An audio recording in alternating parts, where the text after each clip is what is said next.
What do you say, everybody? Welcome to the Cubs Baseball Channel. Got a really special guest for you today, Paul Sullivan of the Chicago Tribune. We're going to talk about Rhino, maybe some other topics as well, but a guy that we both admired and knew for a long time, obviously a living legend when he was alive, and now, somebody that we'll never, ever forget. So like, subscribe, thumbs up, get in the comment section, and let's get this thing going.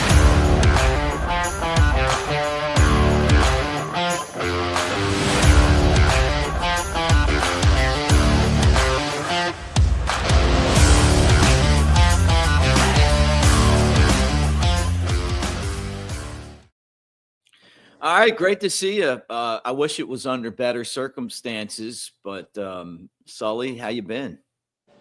Good, Mick. How are you doing? I guess, like I said, you eliminate the loss of Rhino, and I mean things have been really, really good. I've been reflecting a lot though on just so many different things with Rhino. You knew him for a long time. I worked with him. I knew him for a long time. You knew him a lot longer than I did. We both grew up watching him on WGN television. And my first encounter with Rhino was watching Harry Caray brag about him. I mean, he might have been a rookie. I don't know. I mean, I can't exactly remember. I was a little kid. But I knew that the minute I heard the nickname Rhino and I saw him play, I was wanting to wear 23 and play second base, even though my body's more of a third base, right field type position guy. Yeah, I mean, when he came to the Cubs, he was, basically the throw-in in the Larry Boa de Jesus deal. No one knew a whole lot about him. And it was back in the day when, prospects didn't get the hype that they get nowadays. I mean, if you're drafted in the first round now, people are following your career, from the get-go, as you know, because you're with a lot of those guys. But came up, didn't really establish himself off the bat, had that over 30-something streak to start his Cubs career, or over 20, 1 for 30-something. And, no one really paid attention to him until his second year. He moved from third base to second, won the Gold Glove, and then in '84, obviously everything happened and turned around for him, for the Cubs, and really for the north side of Chicago, as I wrote in my remembrance of Rhino, that team changed the whole neighborhood and really laid the groundwork for what today is really kind of a little city into itself. Yeah, really. I mean, people don't remember, but the Cubs weren't one of the top 4 brands back then. No, not at all. Kind of crappy, play during the day team. I mean, I saw another guy knew Lee Ilya passed away, and he's known for the rant. And looking back on the rant and thinking about that, it's like, you might not have liked what he said, but they weren't very good back then. Yeah, I mean, there were only 8,000 people at a game, if that, and the Cubs stunk. They played in the day, so people weren't paying attention. It was kind of like a niche team that, people just, if they liked the ballpark, they'd go out, but that was it. And really that '84 season just changed everything, changed the value of the franchise. The Tribune really lucked out on that one, I gotta say, because they had no idea that Rhino was going to do what he did. No. Do you think he would have been as popular if he hadn't have been a Cub with Harry Caray too? And I'll tell you a story. I mean, in anything that pops into your head, I mean, just throw it in there. But I'd ask Rhino about Harry a lot, just because I loved watching him on television, and it inspired me to want to do the job that I do now. And he said that it got to the point where Harry was more popular than him. I mean, he said, you'd be there signing autographs. He'd say, I'd see Hawk signing autographs, and I look over, and Harry's line's 5 times longer than ours. And they loved it. They really, really loved it. And I feel like part of Rhino's lure to this national audience was Harry Caray. Oh, yeah. And WGN, the superstation that carried it all over really the hemisphere. Yeah. we say America, but people in Mexico, Venezuela, everywhere were watching WGN. It was the only game on in the daytime, Yeah. number one usually. And, Harry was already a big brand in Chicago from the White Sox, where he was very popular. So when he came over to the Cubs, it was a huge deal. And the team wasn't very good, obviously, at the time, 81, 82. So it was really, if you were watching the Cubs, you were watching to listen to Harry mispronounce names and spell things backwards and talk about the hat shots or whatever.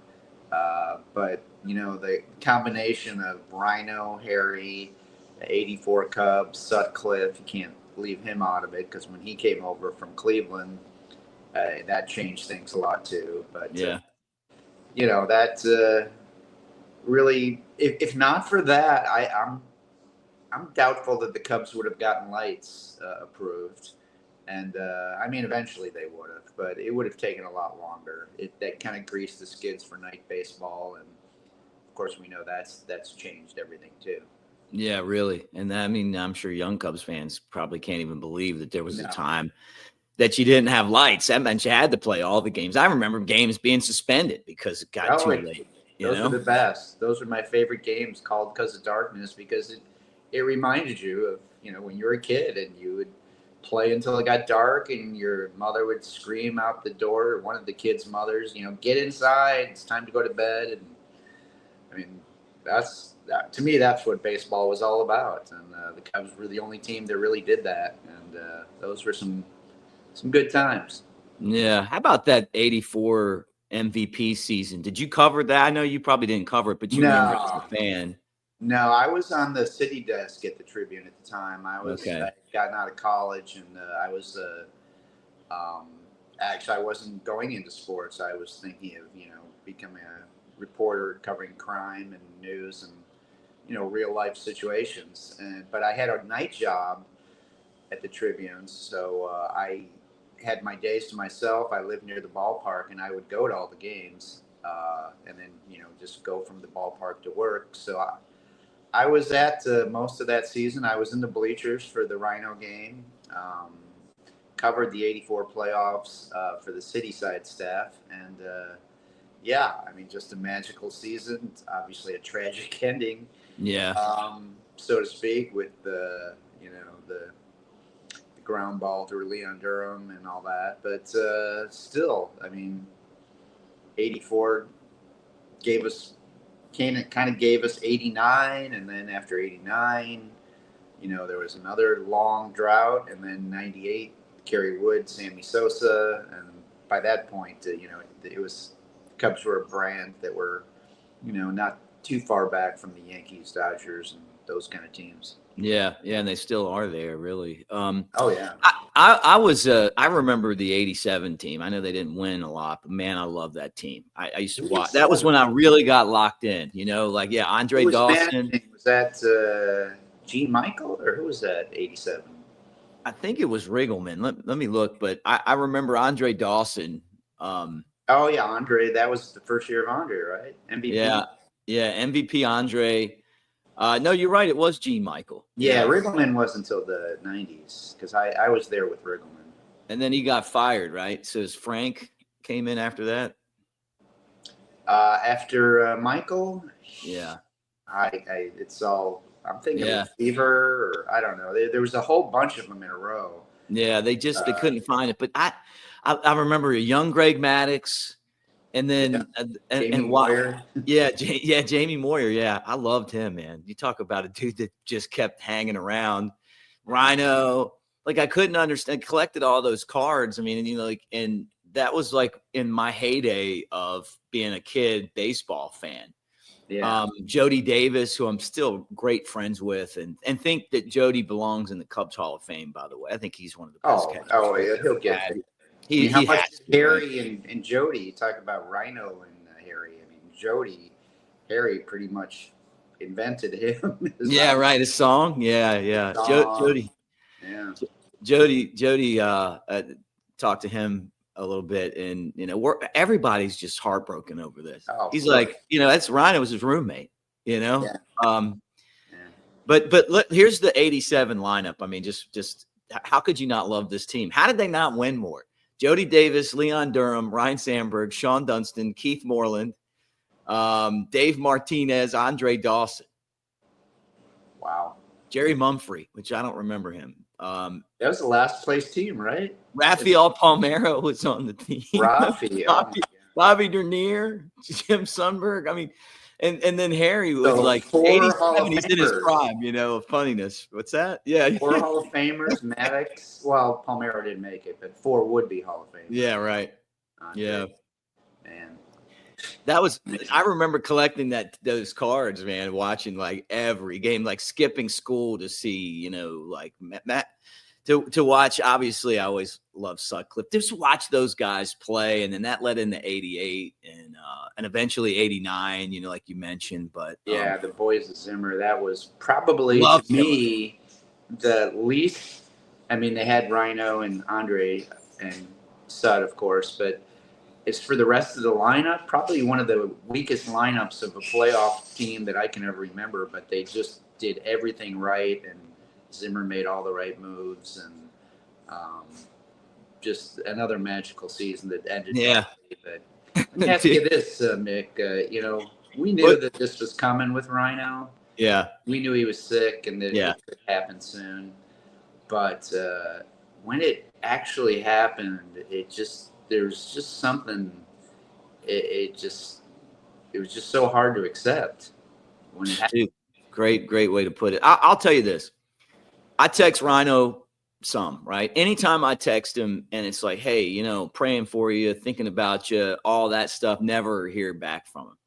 Anytime I text him, hey, we had this quail egg. I pulled this quail egg prank on him that was epic. He loves it. Every time I run into a place that has these like homemade quail egg, pickled quail eggs, I send it back right away. I get a message back, So I realized like he just didn't want to. He probably got 1 million of those messages, and he's such a tough guy, and he's so focused, just the way he is.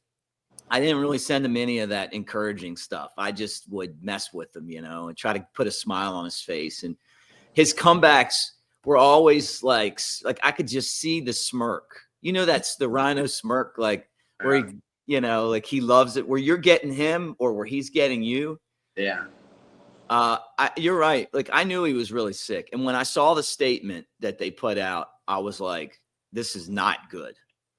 Yeah. And, and I had hoped that I'd have got a chance to get up there and see him some more. And it just didn't happen. And I'm sure a lot of people felt like that, but yeah, it's there's so much more to this than just one player dying. I mean, this guy just represented so much to us. Yeah, he was the franchise basically. I guess after Ernie and Ronnie, he was the guy. Fortunately, we still had Billy around and Fergie and Andre, of course. But Rhino was just a very special part of the Cubs and a part of the city. I'd like to mention his managerial career a little bit because people think of him as a great player, and obviously he was Hall of Famer, but how many players that made that kind of money, that accomplished what he did, would go to the minor leagues, the lower levels of the minor leagues, and work his way up to be a major league manager with no really chance, at least with the Cubs, of getting there. And eventually he wound up with Philly, which was good, and it wasn't a long career, but just the fact that he did that showed a lot to me, that he was willing to, start at the bottom and work his way back up. But there's not too many people of his stature that would do something like that. That's a great point. And he was principled. Let me start with that. He didn't like Larry Himes. Larry Himes made stupid decisions, like trading, not signing Greg Maddux, telling Greg Maddux he wasn't going to win 20 games. Okay, the guy won 350, 2 games? Yeah. You missed on that one, buddy. And you could tell Rhino just wasn't a fan of his. Retired because of it. Yeah. And then came back. I mean, think about it. How many guys are that principled to say, you know what? I'm driving to work and I'm not having fun. And I'm just not doing this. If I can't bring my best to work every day because I'm not happy with the direction of whatever I'm doing. And that's something that I'm trying to do myself. Like, it's a lesson that I learned. Like, if you work with people that you like and you respect, you're going to work harder. You're going to be happier. Right. Yeah. And I think that like part of that came from Rhino. And then you see Rhino come through the minor leagues. I worked with him for a year. Dave Ross, he got to go right to the managerial chair, and he made mistakes because of that. Rhino refused to be a guy that didn't understand the process that it took to climb the ladder. Yeah. And you're right. Like, we may never see this again, like a Hall of Famer that goes to the low minors. Like, he was in Double-A, and it was like having a rock star around. I mean, the guy would sign an hour's worth of autographs before the game every day. They had this row of the row right by the dugout. It was called Sandberg Alley because people would line up and he'd sign until, he couldn't sign anymore. He'd do an hour. He respected the fans so much. He respected the game. That was something that he taught the players. But it was also what you're saying, Sully, is that he wanted to learn how to manage the right way. He wanted to earn the respect of the business and the industry and understand it. That's unheard of. And how much was he getting paid? Probably nothing.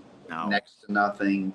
When you were talking about when he retired the first time because he wasn't happy. He was only in, I think, the second year of his long-term deal, and he was one of the highest paid players in baseball. So he left a lot of money on the table that year.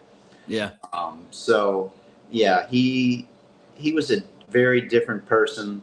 He did what he felt was right. He did not, cut any corners. I'm going to start at the bottom and try and make it. There was no guarantee he was going to manage in the majors, but he succeeded in Peoria, succeeded in Tennessee, succeeded in Iowa, and still didn't get a shot at the Cubs.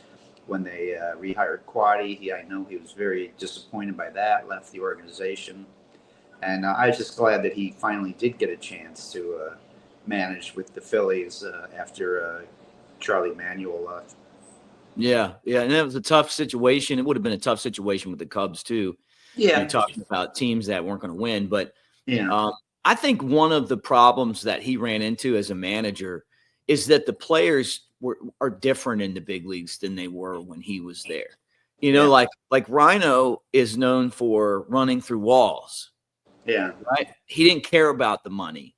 Yeah. Like you just said, he walked away from one of the best contracts, most lucrative contracts in baseball because he could just tell that the situation wasn't right for him and for the team. And he was dead on. Right. It's not like that now. And you try to find a team where it is. You try to find guys like Javi Baez and Pete Crow Armstrong that you could pay them billions of dollars, and they're still going to be out there busting it because they just can't do it any other way. Rhino was the same way. Just good at everything, played the game hard, cared about every little single detail, and then wanted the players to do that. So he used to have these rules in the clubhouse, and I wasn't allowed to talk about them, but I'm going to tell you to get your opinion on it. One of them, he would pay out of his own pocket. I think that's why he didn't want me to mention it on the broadcast. For three things. And there was one of them I can't remember, but two of them I can. One of them was if you were a reliever and you came in and and took over a bases loaded situation with no outs, got out of it without giving up any runs, you got $100. If you hit a fly ball, like a pop fly, and got the second before the ball was called, that was like $25 or $50, right? And like I remember seeing him and I was like, what is this? Like, what are we doing? Then I realized, like, oh, he's saying, it's hustle. Like, it doesn't matter. Don't worry about where the ball is going to land. If you bust your ass to get to second base and they drop it, it's a double, or you're there. You're helping your team. The other one's like that situation is you're basically helping your teammate out, right? Yeah. Those values.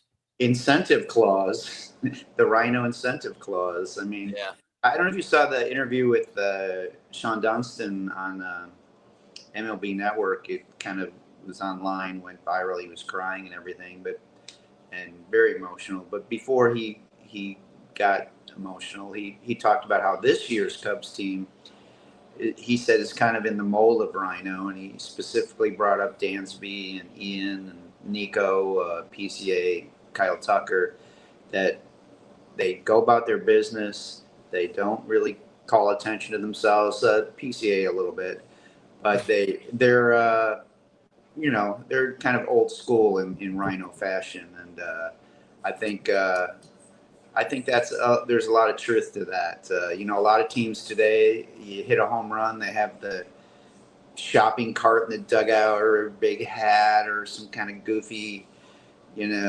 theme going on, and the Cubs don't do that. And I asked Ian Happ about that a couple years ago. I mean, everyone else was doing it. Why don't you guys do it? He goes, it's just not our style, man. It's just, Yeah, right. We play baseball. We're here to play baseball. And I'm not saying that they don't do some of the stuff. Everyone does the hand signals when they get on base and all that. And PCA thumping his chest, all that. I mean, they do some of that, but overall, I think they're a lot more like Rhino than a lot of other teams I've covered. Let's talk about some of our best Rhino stories. I'll tell you mine first to let you think about it. Well, I got a couple, but I'm going to tell you this one. Because I play it in the open all the time. It's one of the best moments of my life, not just in baseball. We Rhino managing the team in 2009. We lose 12 in a row. We're terrible. We get one series at the end against the team that had just swept us, the Marlins affiliate Mudcats, who are our thorn. And they're going to clinch at our stadium. And Rhino's not having any of that shit. It's not happening. We're not letting them clinch. And I mean, you would have thought it was like Game 7 of the World Series every day because he hated them. He hated the fact that they beat us and they were part of, we lost to them 7 of the 12 games or something in the losing streak. And we beat them, and we beat them again, and we beat them again, and we beat them again. And then all of a sudden, they don't clinch. They end up losing out at the end because we beat them all those times. And then first series we play Huntsville, they ended up getting in. The manager comes to Rhino, and he's shaking his hand and thanking Rhino. Rhino's like, I'm not having any of that because you guys are dealing with us next. People are like, he's getting thrown out of games. He's so this fiery, which I love that too. And guess what? Won the second half and then beat Huntsville to go to the championship series, just like he predicted. Mm-hmm. So I'm in the locker room, and you know how being around Rhino is. It's not like he's going to just open up to you right away. It takes a while, and you have to earn his respect, and he's got to trust you and believe in you. And that happened. Thank God, because it's one of the greatest things that happened in my career. Getting past the, hey, how's it going, and being genuinely friends with somebody and trusting someone and being able to go in the locker room and, hey, you can talk about this, but here's really what's going on, you're part of this team. Do my interview with them. They're dumping Gatorade on them and, water and just messing with them the whole interview. I'm doing this. Then at the end of the interview, he pours a beer on my head. And I can't, here, celebration beer, right? I'm walking out, and I look at the guys I work, the other guys that are on the broadcast team, and I'm like, Ryne Sandberg just poured a beer on my head, and he's not mad at me. And I'm like, I wish my dad was alive to tell him. That's one of those moments, it was just great. Just I can't even believe it, And I saw you had a picture of you and Rhino somewhere in the streets, and I said, man, I bet Sully's got some good Rhino stories. That was at the World Series in Cleveland. I just ran into him on the street that day, and we were talking about how, as they were down 3-2 in the series at the time, and he was very positive that the Cubs would come back that night and go to Game 7, and sure enough, they did that. But I guess I didn't cover the bulk of his career. My first year with the Cubs as the main guy, the beat writer, was 97. And of course, that was a team that started out 0-14. They were, basically out of it by mid-April. And then in May, Jim Riggleman benched Rhino, which was unbelievable.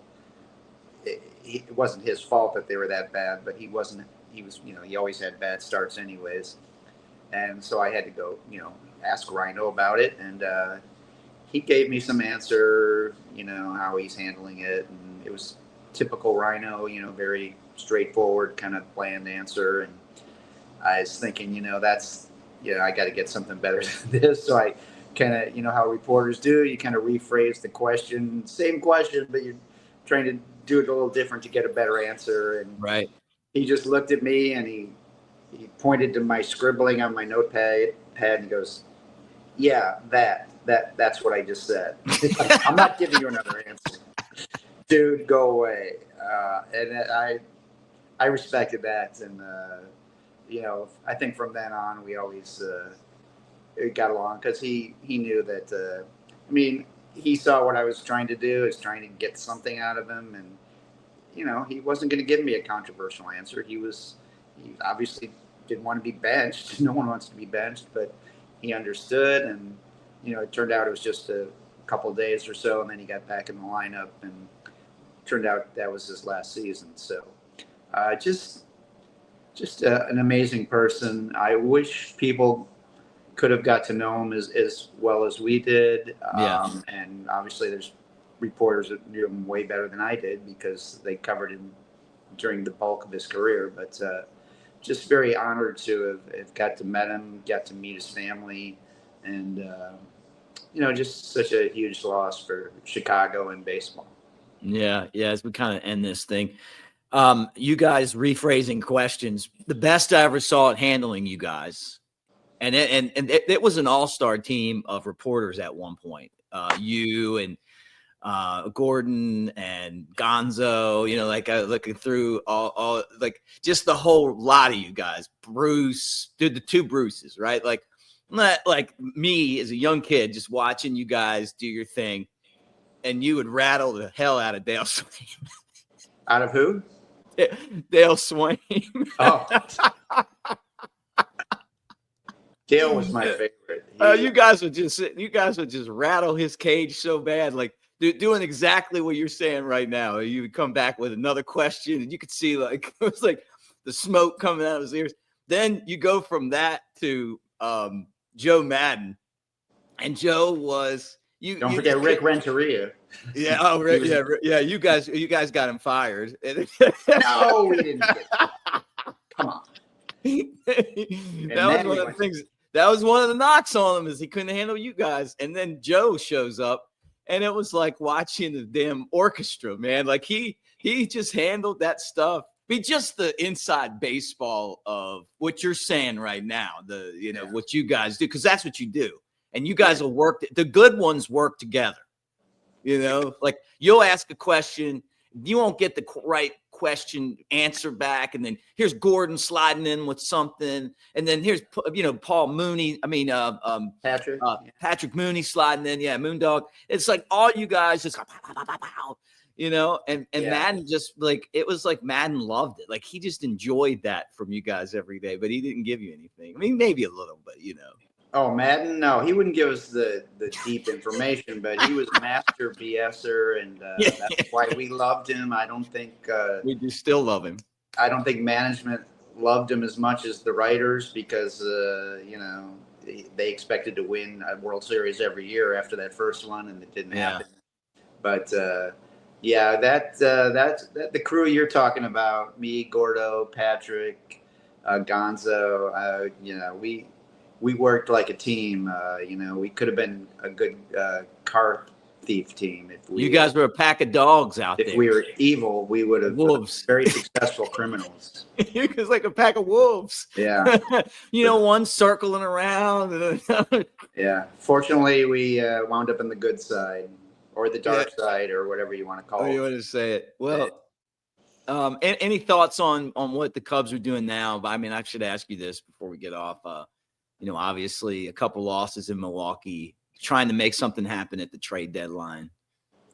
Yeah, they after last night's game, the second game of the series, they didn't seem all that concerned. But the bullpen has not been pitching well. It was one of their strengths for a couple months, and they've really been hit hard. I didn't think Colin Ray had a good performance last night. He gave up only 4 runs, but a lot of hard hit balls. Yeah. And I think the errors, they played a bad game, PCA and Horner, but you're not going to see that happen again very often.